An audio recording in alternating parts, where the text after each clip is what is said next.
Salut tout le monde. On va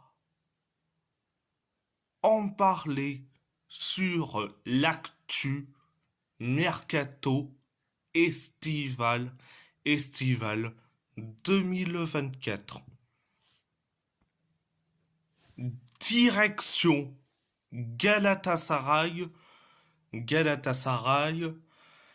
Elias Geller a signé jusqu'en 2029 avec Galatasaray en provenance du FC Copenhague pour 9 millions d'euros. Enfin, un latéral droit qui signe chez nous.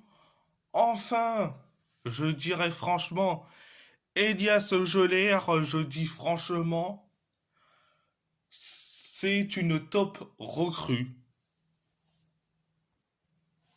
Et je dis quand même, c'est le coup de l'année. C'est le coup de l'année.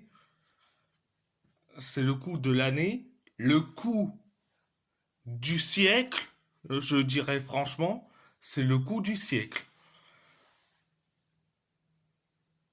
Donc, c'était la première information. Deuxième information, Tété a signé jusqu'en 2028 avec le Panathinaikos pour 7 250 000 euros. Concernant Tété, bon, c'est bien pour lui. Il découvre un championnat, il découvrira des derbies assez chauds, notamment face à l'Olympiakos et surtout face à l'AEK Athènes.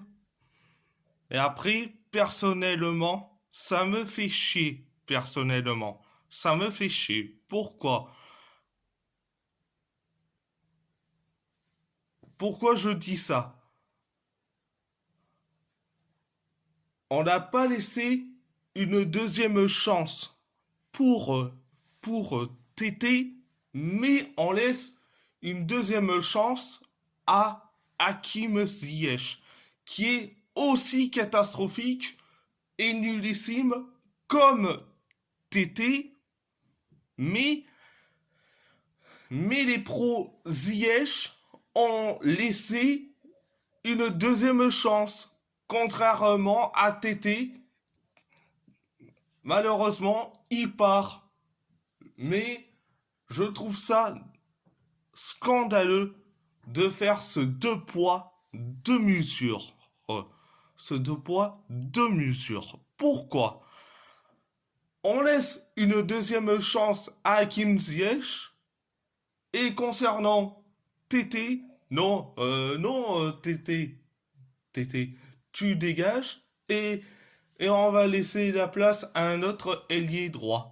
Donc, je trouve ça à la limite assez bête de la part de Galatasaray.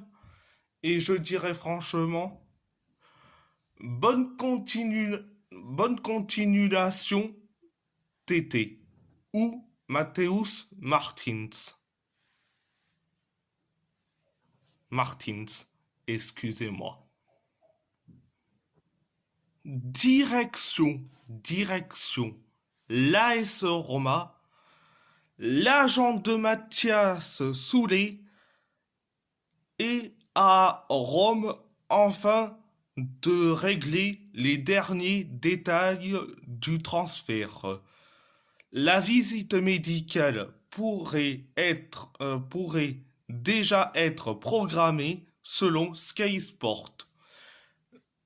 Le seul gros détail à régler serait la question de la clause de revente qui varierait entre 10 et 15% selon il tempo.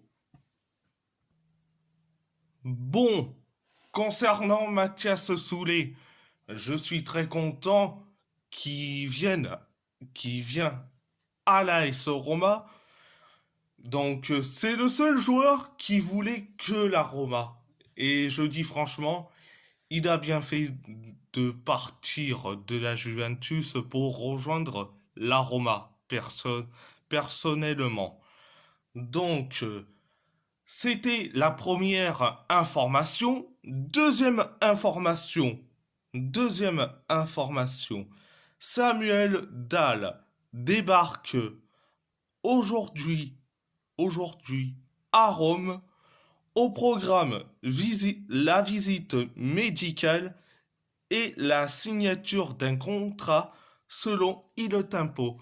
Bon, Samuel Dahl, je suis très content qui débarque, qui débarque à Rome pour signer, pour faire la visite médicale et signer à la S Roma, à la S Roma.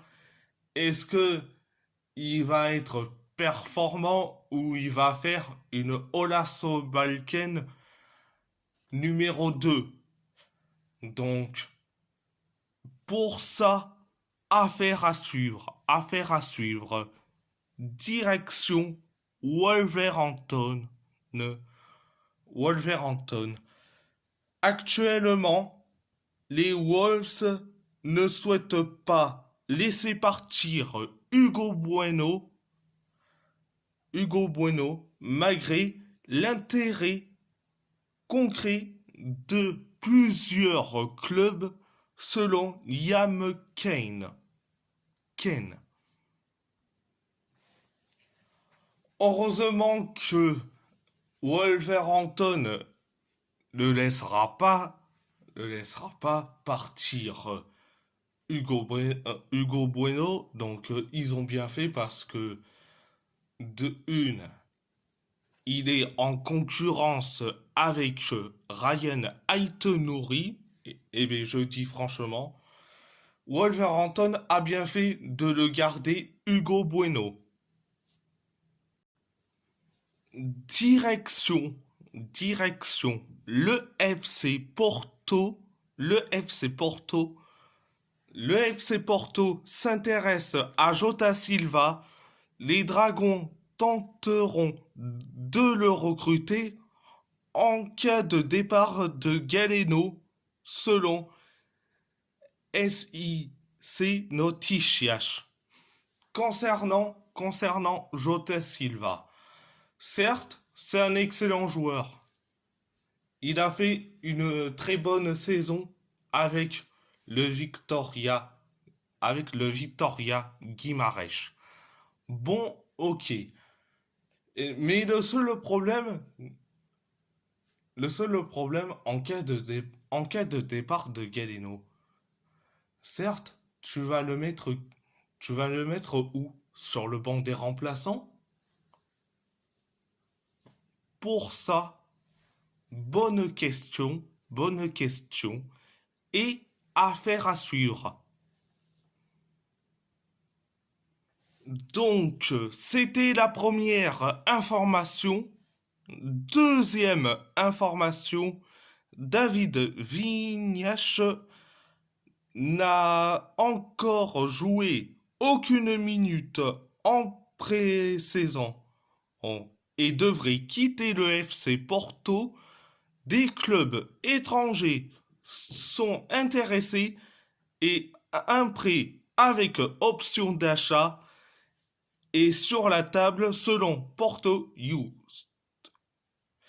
Concernant David Vignache, bon, c'est assez dommage qu'il n'a pas joué une seule minute pour les matchs de pré-saison. Je trouve ça dommage. Mais de le de le prêter dans un club étranger, je trouve ça complètement bête, complètement débile. Et je dis franchement, et je dis franchement, est-ce que ça serait une bonne idée? Moi, je pense que non. Donc, affaire à suivre, affaire à suivre. C'était la deuxième information. Troisième information, le FC Porto et Santos négocient actuellement l'arrivée de Wendell Silva au club brésilien. Le départ serait définitif avec les Dragões qui conserverait une partie des droits économiques du joueur selon Mercado 1893. Après, concernant Wendell Silva, il a bien fait de partir dans un club brésilien comme Santos pour qu'il trouve du temps de jeu. Mais la direction du FC Porto, je n'arrive même pas à comprendre pourquoi il faut se séparer d'un de nos joueurs, en plus, Wendell Silva en plus. Je comprends pas. Donc, direction. Le PSG, Dean Housen va rejoindre Bournemouth. Il a l'accord sur un contrat long terme,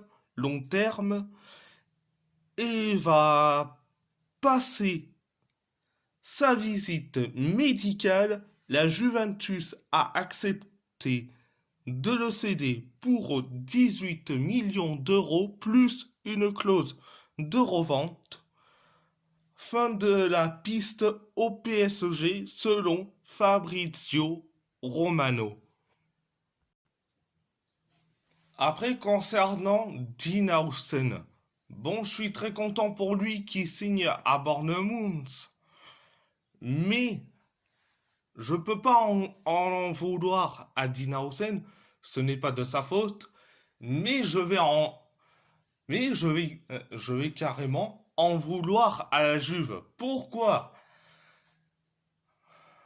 Concernant l'argent, quand c'est Bournemouth qui met carrément 18 millions d'euros, la Juve accepte.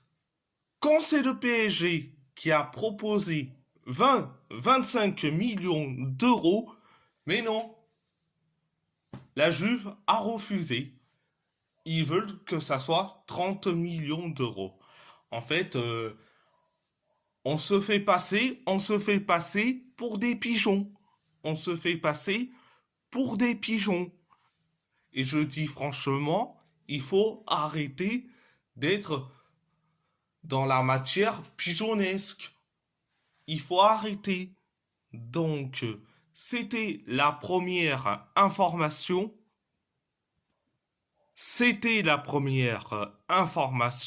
Deuxième information, Désiré Doué n'a pas encore décidé de son prochain club et n'a informé aucune décision. Le PSG et le Bayern restent dans la course avec leurs propositions sur la table. Pas de décision ont prévu hier selon Fabrizio Romano. Concernant Désiré Doué, excusez-moi, Désiré Doué, il faut que tu prennes ta décision, soit rejoindre le PSG ou soit rejoindre le Bayern Munich. Il faut que tu choisisses. Il faut que tu choisis. Quelle proposition? Celui du PSG ou celui du Bayern? Donc, c'était la deuxième information. Troisième information, le PSG a rencontré le clan de Nico Williams avec une proposition de contrat. Les dirigeants parisiens auront, auront une réponse dans les 48 à 72 heures. Le PSG est prêt à payer dans l'immédiat la clause libératoire de 58 millions d'euros, contrairement au Barça, selon Paris No Limite. Je dis franchement, si le PSG prend Nico Williams, je dis franchement, ça, c'est le coup du siècle, le coup de l'année, le braquage du siècle. Mais, comme j'avais dit lors lors d'une vidéo concernant les déclarations d'Oscar de Marcos au sujet de Nico Williams, c'est à Nico Williams qui aura le dernier mot. Et si t'as pas encore vu la vidéo en question concernant les déclarations de Marcos concernant Nico Williams, je mets le lien en description.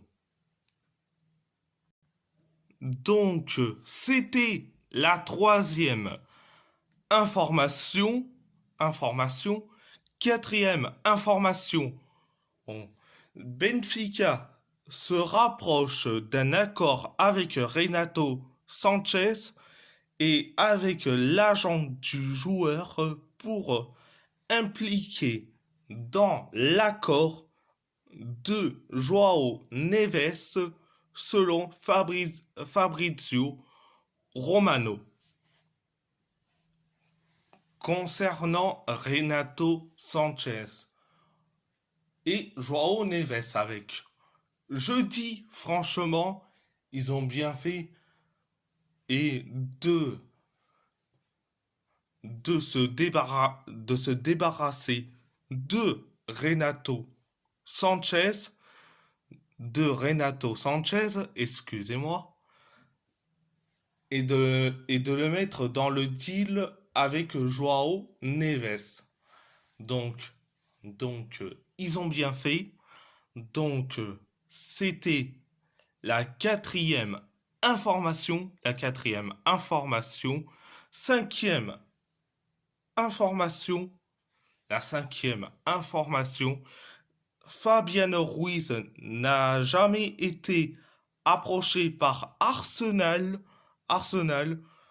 contrairement à ce qu'annonce Duncan Castle, à moins qu'une offre difficile à refuser, l'Espagnol restera à Paris selon Josué Cassé, le journaliste de Foot Mercato. Donc, concernant Fabian Ruiz, malgré une magnifique euro avec l'Espagne, bah, il faut le vendre direct il faut le vendre direct.